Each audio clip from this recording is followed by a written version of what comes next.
This is where we're going to start talking about gathering the information. This is the heart of our program. We're going to start talking about or asking questions about feeding and giving water, when your dog has accidents, and about your schedule. So we're going to ask a lot of questions, and the information that we get is going to help us in putting your program together. So this truly is the heart of everything that we're doing.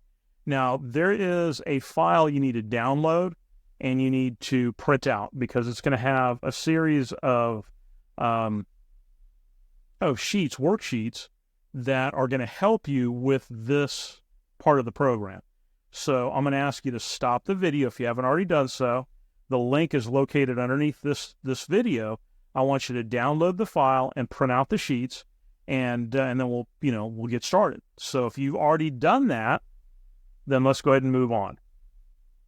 Now, these are going to be the questions about when you give food and water.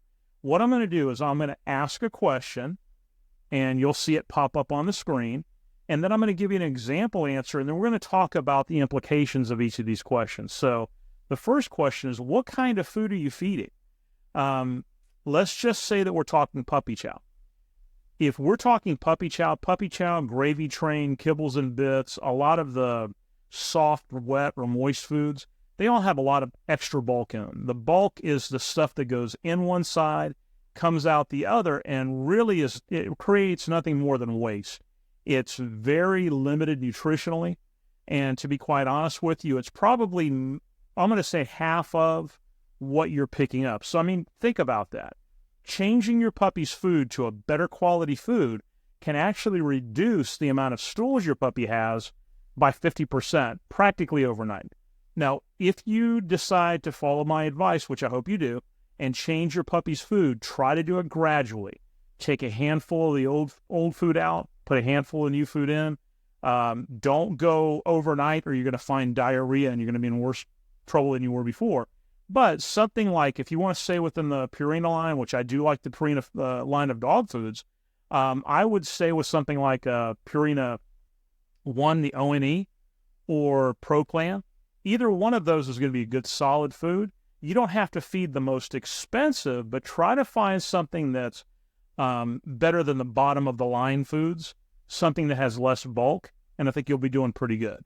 Now, the next question is, how much food do you feed and how often? The reason we want to ask that is we need this for when we actually start putting things on the schedule.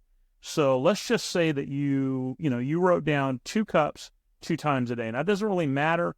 You may have a puppy you're feeding twice a day. You may have a puppy that you're feeding 3 times a day. You may have an older dog that only eats once. That's not the issue. The issue is we need to have all of this written down so that we can, really effortlessly go through and create your schedule. Now, when do you feed? Again, this is an important question when it comes to housebreaking. Let's just say that instead of 6:30 a.m. and 5 p.m., you were feeding at 9 a.m. and at 8 or 9 p.m.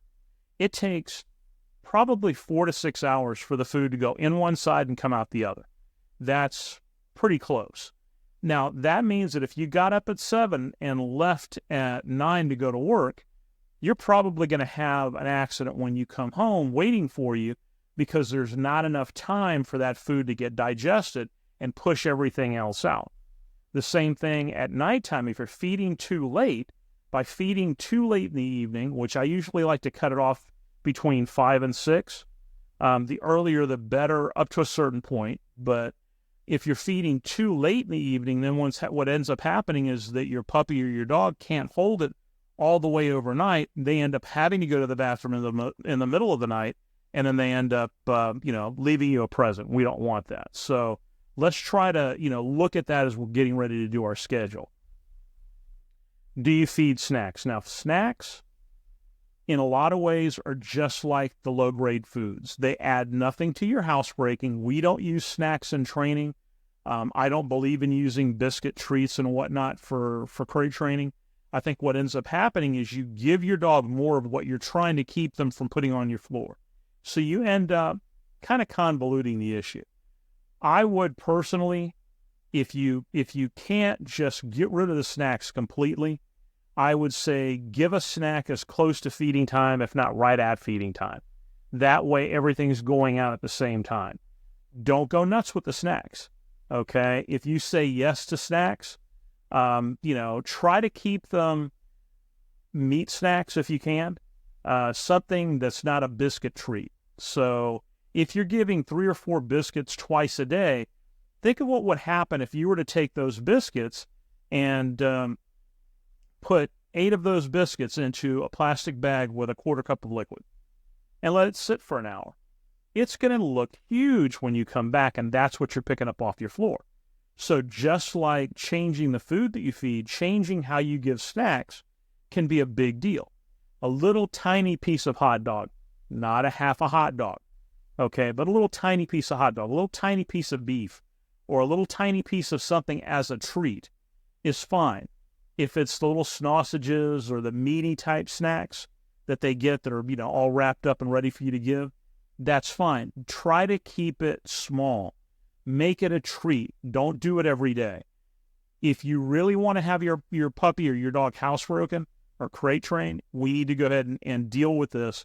We need to kind of tough it out a little bit. Now, I'm not saying that once your puppy's housebroken, you can't give them whatever you want. As long as they're going to the bathroom outside, they're your dog. You do what you want to. What I'm saying is, for the housebreaking course itself, these are the things that I know are going to help you. Okay, do you feed people food? I would keep the people food, again, down to a bare bones minimum. Feeding things like carrots and all this other stuff is great, and that you could use as a snack.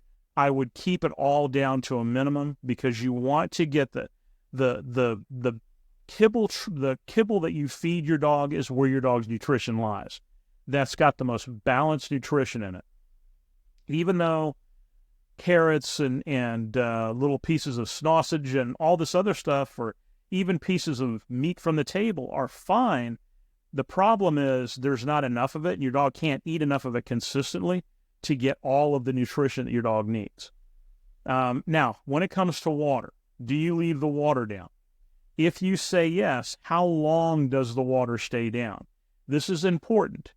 The longer the water stays down and the more access your dog has to water when he's not thirsty or when it's not time for him to go outside, he ends up with extra water in his system, and he ends up drinking water at times when he's not prepared to go outside, and it's very difficult to curtail the behavior.